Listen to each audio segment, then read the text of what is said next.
सारे जने मुट्ठी बंद करेंगे, हाथ ऊपर करेंगे और पूरे दिल से बोलेंगे, भारत माता की, भारत माता की, इनकलाब, इनकलाब, वंदे वंदे। हरियाणा के कोने कोने से आए हुए हजारों हजारों की संख्या में आज यहां मौजूद सभी भाइयों बहनों माताओं बुजुर्गों बच्चों, आप सब लोगों को मेरा नमस्कार, सबको मेरा प्रणाम। मैं आपका शुक्रिया अदा नहीं कर सकता दिल से, इतना मैं भाव विभोर हूं। इतने घंटों से आप लोग इतनी तपती धूप में पसीना पसीना होके मेरा इंतजार कर रहे हो, आप सब लोगों को मेरा नमन।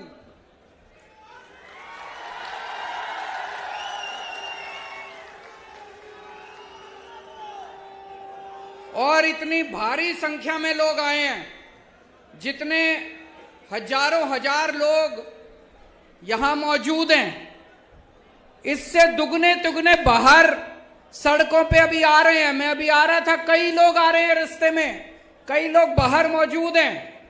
उन सब लोगों को मेरा प्रणाम, सबको मेरा नमन। मेरे को सबसे अच्छा तब लगता है जब लोग मेरे को हरियाणा का लाल बोलते हैं।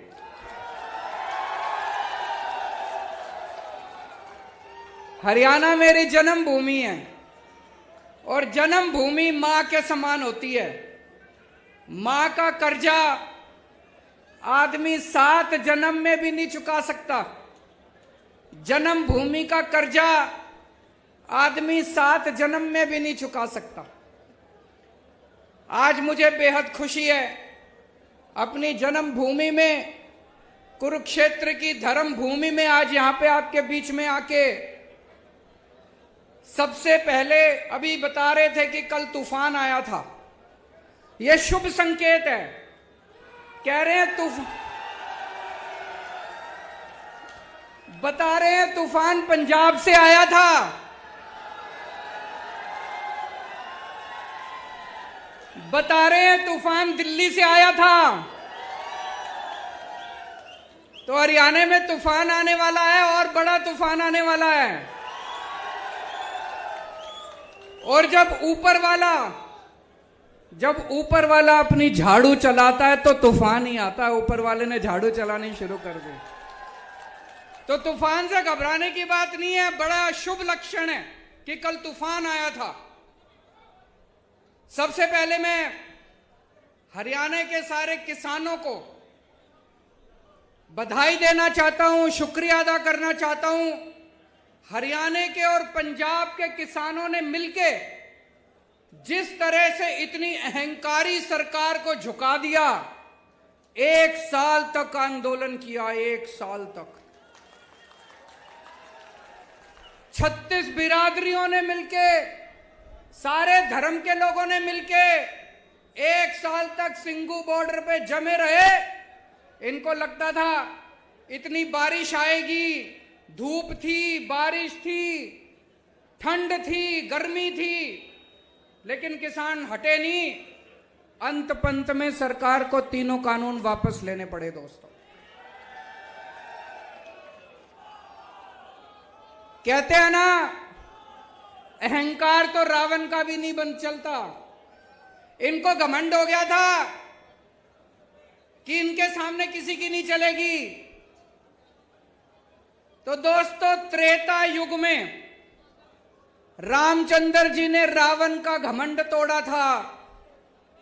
द्वापर युग में कृष्ण जी ने कंस का घमंड तोड़ा था और कल युग में किसानों ने भाजपाइयों का घमंड तोड़ा था।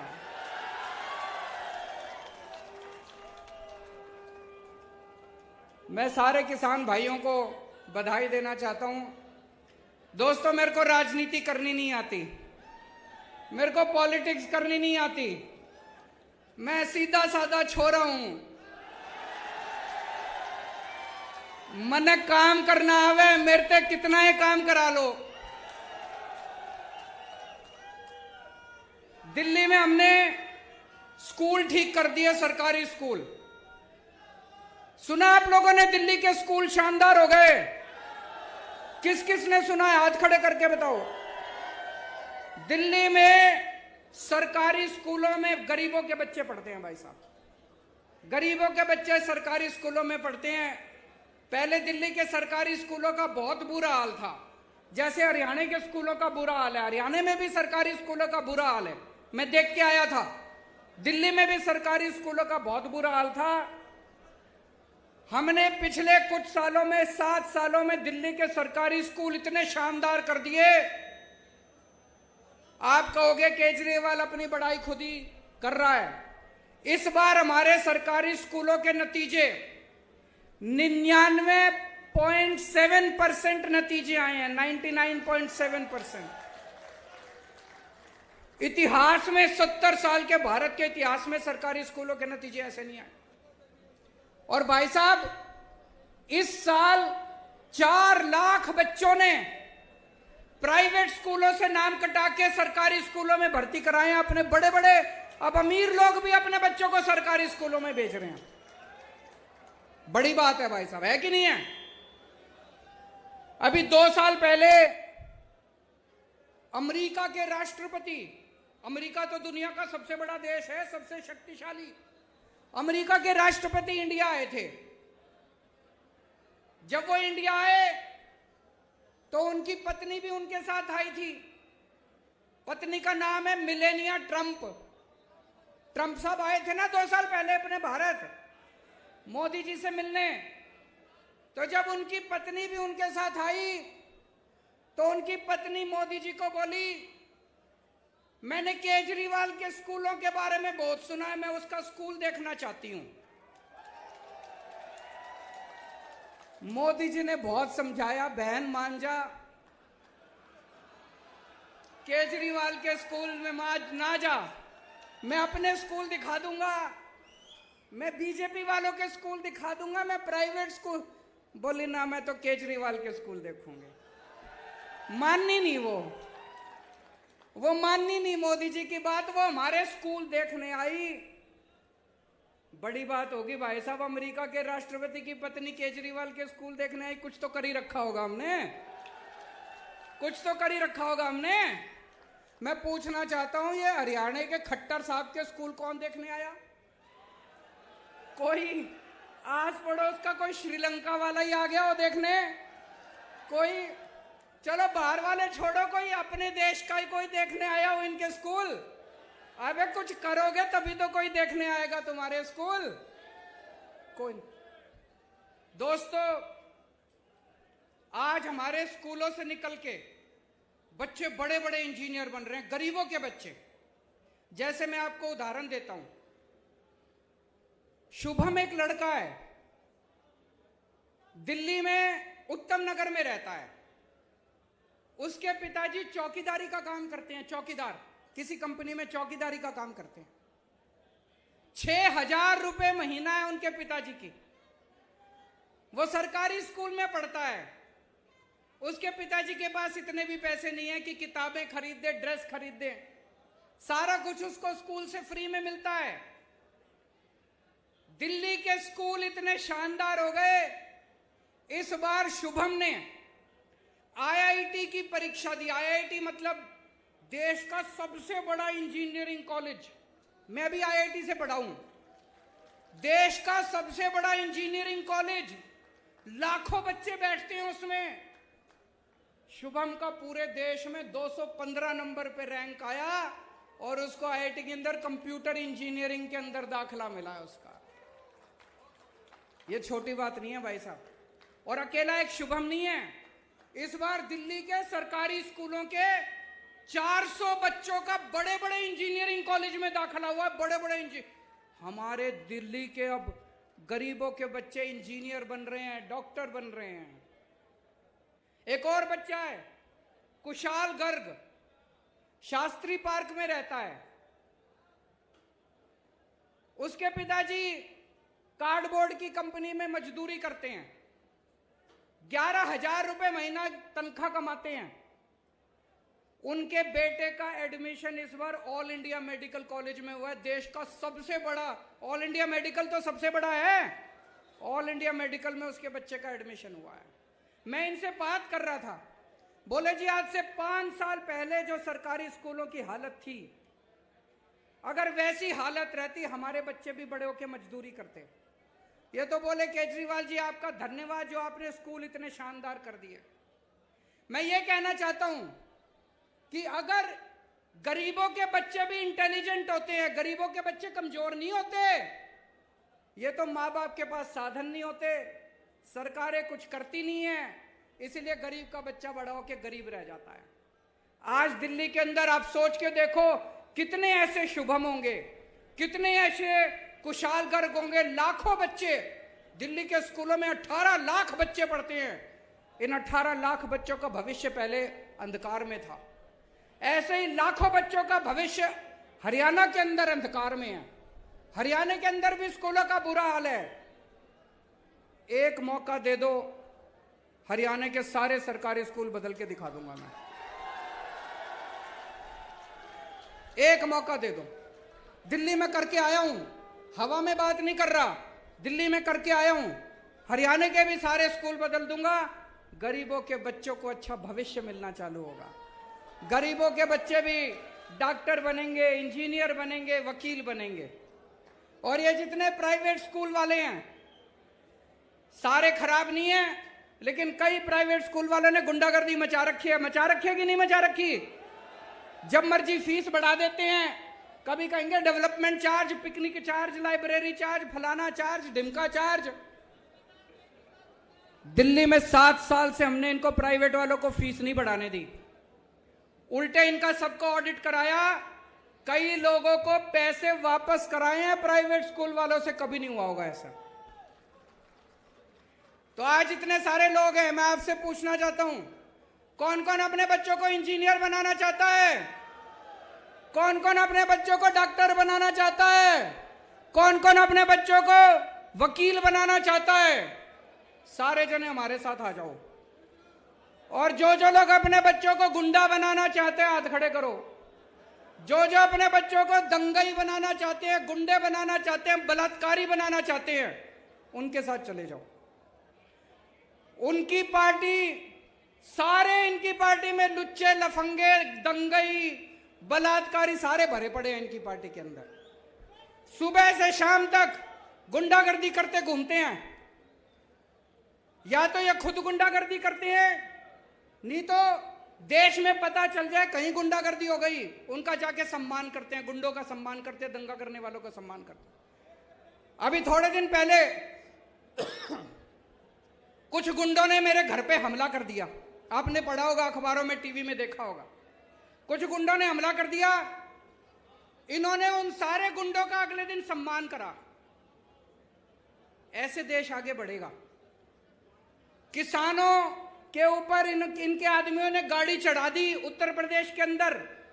इनकी पूरी की पूरी पार्टी ने बड़े बड़े वकील खड़े कर दिए उसको बचाने के लिए, जिसने किसानों के ऊपर गाड़ी चढ़ाई थी। देश में कहीं बलात्कार हो जाए, देश में कहीं बलात्कार हो जाए, इनकी पार्टी पहुंच जाती है बलात्कारियों का सम्मान करने के लिए, शोभा यात्रा निकालने के लिए। आप क्या सुनते हो इनके बारे में? यही सुनते हो इन्होंने यहां दंगा कर दिया, यहां मारपीट कर दी, यहां गुंडई कर दिया। और आम आदमी पार्टी के बारे में क्या सुनते हो? यहां पे इन्होंने स्कूल बना दिया, यहां अस्पताल बना दिया, यहां बिजली ठीक कर दी, यहां पानी ठीक कर दिया, यहां सड़कें ठीक कर दी। आम आदमी पार्टी शरीफों की पार्टी है। आम आदमी पार्टी देशभक्तों की पार्टी है। आम आदमी पार्टी ईमानदार लोगों की पार्टी है। हम देश की सोचते हैं, हम इनकी तरह गुंडागर्दी नहीं करते। अमेरिका में कोई गुंडागर्दी कर दे तो वो जेल जाता है, इंडिया में कोई गुंडागर्दी कर दे तो इनकी पार्टी में जाता है। यूरोप में कोई बलात्कार करे तो वो जेल जाता है, इंडिया में कोई बलात्कार करे तो इनकी पार्टी में जाता है। कैसा भारत चाहते हो आप लोग? गुंडों का भारत चाहते हो, दंगइयों का भारत चाहते हो, कि विकास और तरक्की वाला भारत चाहते हो? मैं आप लोगों से पूछना चाहता हूं, पिछले 7 साल हो गए अब खट्टर साहब को सरकार चलाते, 7 साल से खट्टर साहब की सरकार है। खट्टर साहब ने कितनी नौकरियां दी आप लोगों को? हरियाणा के बच्चों को कितनी नौकरियां दी खट्टर साहब ने? मैंने दिल्ली में पिछले 7 साल में 12 लाख नौकरियां दी है, 12 लाख बच्चों को नौकरियां दी। मैंने 12 लाख बच्चों को नौकरी दी, और मैं हवा में नहीं बात कर रहा, वेबसाइट पे पूरा डेटा पड़ा है। हमारी वेबसाइट पे चले जाना, वेबसाइट पे सारा डेटा है। मैंने 12 लाख बच्चों को नौकरियां दी हैं, और अगले 5 साल में 20 लाख बच्चों को नौकरी देने का पूरा प्लान बनाया है। मैं नौकरी दे सकता हूं, ये नहीं दे सकते। ये कभी यही नौकरी नहीं देंगे आपको, ये कभी आपके बच्चों को नौकरी नहीं देंगे। क्यों? क्योंकि इनको अपनी पार्टी के लिए बेरोजगार गुंडों की जरूरत है। आपके बच्चों को दंगा कराना सिखाएंगे, गुंडाई करना सिखाएंगे, अपने बच्चों को विदेश भेजते हैं पढ़ने के लिए ये लोग। अभी मेरे को एक भाई बता रहा था, हरियाणा में सारे पेपर लीक हो जाते हैं, जितने भर्तियों के पेपर होते हैं सारे लीक। ऐसा है क्या जी? ये मेरे को एक लिस्ट दी है एक भाई ने। ये 2020 में HSC जूनियर ड्राफ्टमैन का पेपर लीक हो गया। 2020 में हरियाणा पुलिस भर्ती का पेपर लीक हो गया। 2021 में पेपर पुलिस भर्ती का फेर पेपर लीक हो गया। 2021 में कुरुक्षेत्र स्वास्थ्य विभाग का पेपर लीक हो गया। 2022 में HSSC पद की भर्ती का पेपर लीक हो गया। 2022 में ग्राम सचिव और पटवारी की भर्ती का पेपर में TGT भर्ती का पेपर लीक हो गया। 2022 में डेंटल सर्जन की भर्ती का पेपर। खट्टर साहब, आपसे एक पेपर नहीं कराए जाते, सरकार क्या चलाओगे? एक पेपर नहीं करवा सकता जो आदमी, एक पेपर नहीं करा सकता, वो सरकार क्या चलाएगा? गलत तो नहीं कह रहा भाई साहब? मैं अभी गुजरात गया था, वहां भी पता चला सारे पेपर लीक हो रहे हैं, वहां भी बीजेपी की सरकार है। मैं हिमाचल प्रदेश गया था, वहां भी सारे पेपर लीक हो रहे हैं। एक Guinness book of world record है, सुना है आपने? दुनिया के सारे बड़े बड़े रिकॉर्ड उसमें होते हैं। अभी उनकी कल मीटिंग हुई है शाम को गिनीज बुक वालों की, उसमें भारतीय जनता पार्टी का नाम लिखा जा रहा है, सबसे ज्यादा पेपर लीक करवाने वाली पार्टी भारतीय जनता पार्टी। इनकी सरकारों से पेपर नहीं होते, इनसे स्कूल नहीं बनते, इनसे बिजली ठीक नहीं होती, इनसे अस्पताल नहीं बनते।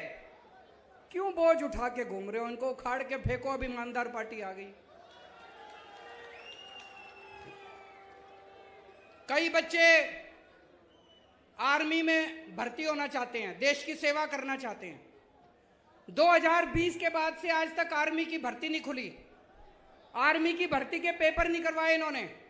आज इस मंच के जरिए मैं केंद्र सरकार से और प्रधानमंत्री जी से अपील करना चाहता हूं, 1 लाख से ज्यादा आर्मी के अंदर खाली स्थान हो चुके, इनकी जल्दी से भर्तियां खोली जाए। बच्चे ओवरएज हो रहे हैं। मैंने सुना अभी भिवानी के अंदर एक यंग लड़का पवन, जो आर्मी में जाना चाहता था, भर्ती होना चाहता था फौज में, उसने खुदकुशी कर ली। हमारे नौजवान खुदकुशी कर रहे हैं, तो ये आर्मी की भर्तियां क्यों नहीं खोल रहे? मैं प्रधानमंत्री जी को कल चिट्ठी भी लिखूंगा, उनसे निवेदन करूंगा कि आर्मी की भर्तियां तुरंत खोली जाएं, ताकि हमारे बच्चे फौज के अंदर भर्ती हो सकें। दिल्ली में हमने पहले सरकारी अस्पतालों का भी दिल्ली में बहुत बुरा हाल था, हमने सारे सरकारी अस्पताल शानदार कर दिए, खूब सारे मोहल्ला क्लिनिक कर दिए, और दिल्ली में 2 करोड़ लोग हैं, हमने सबका इलाज मुफ्त कर दिया, चाहे कितनी बड़ी बीमारी क्यों ना हो, चाहे लाखों रुपए क्यों ना लगते हो। मैं आपको एक उदाहरण देता हूं। एक मोनिका बहन है, लक्ष्मी नगर में रहती है, वो और उसके पति दोनों को कैंसर हो गया। एक कमरे के घर में रहते हैं, बहुत गरीब लोग हैं। उसका पति दूध बेच के सवेरे सवेरे घर घर में जाके दूध बेच के कमाया करता था। उसकी वो भी कमाई बंद हो गई। दोनों को कैंसर हो गया। भाई साहब, अगर कैंसर जैसी बीमारी हो जाए तो जमीन बेचनी पड़ जाती है, आदमी लुट जाता है, गहने बेचने पड़ जाते हैं बीवी के। इन दोनों को ऊपर वाले का शुक्र था, दिल्ली में आम आदमी पार्टी की सरकार थी।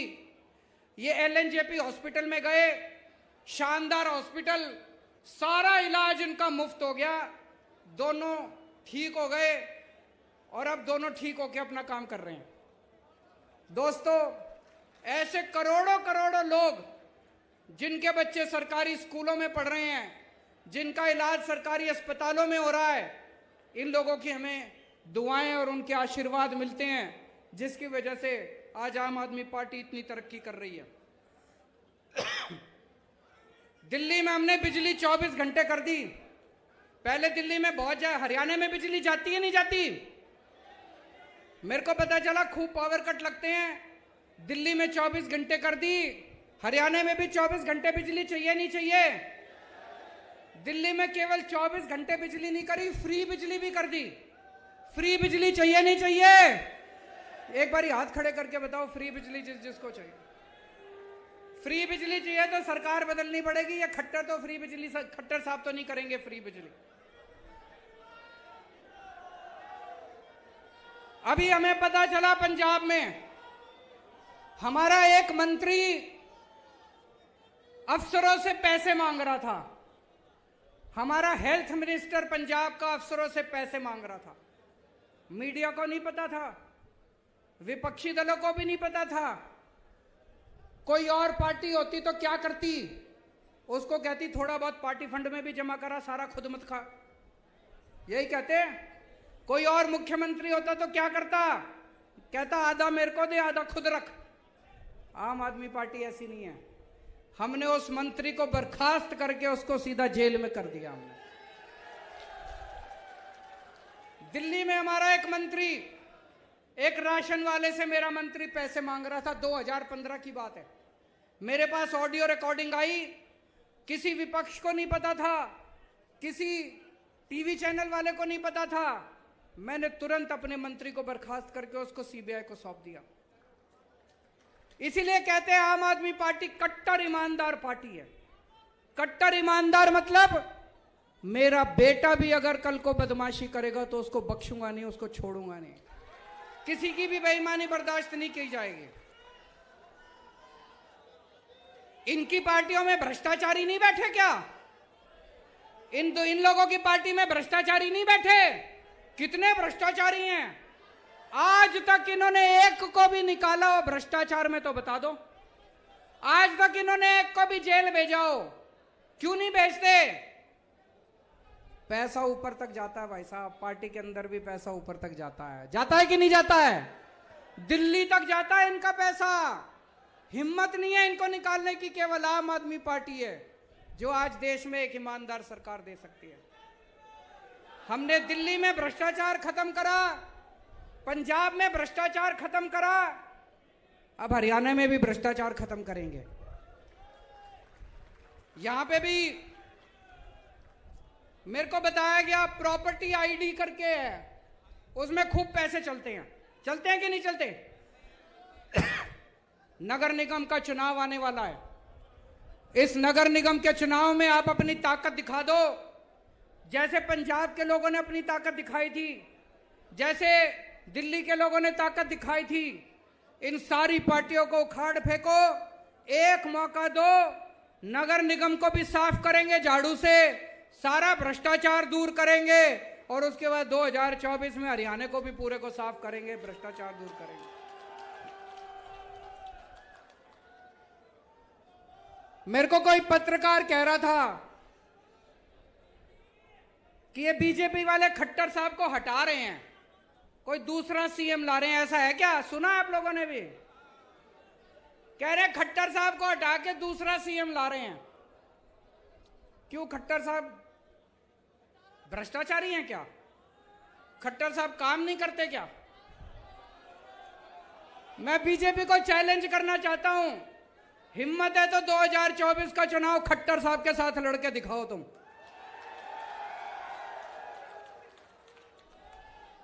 दोस्तों, हमारा तो एक ही मकसद है, हमारी जिंदगी का एक ही मकसद है, भारत को दुनिया का नंबर 1 देश बनाना। भारत दुनिया का नंबर 1 देश बन सकता है। भारत के लोगों में बहुत ताकत है, भारत के बच्चों में, युवाओं में बहुत ताकत है। मेरा मकसद है, कई मेरे से पूछते हैं पत्रकार, आप कौन सी पार्टी के साथ अलायंस करोगे? मेरे को यह अलायंस करना नहीं आता। मैं 130 करोड़ लोगों का अलायंस बनाऊंगा इस देश के। किसानों का अलायंस बनाएंगे, मजदूरों का अलायंस बनाएंगे, डॉक्टरों का अलायंस बनाएंगे, इंजीनियर का अलायंस बनाएंगे और इस देश के 130 करोड़ लोगों को मिलके भारत को दुनिया का नंबर 1 देश बनाएंगे। दोस्तों, भारत माता की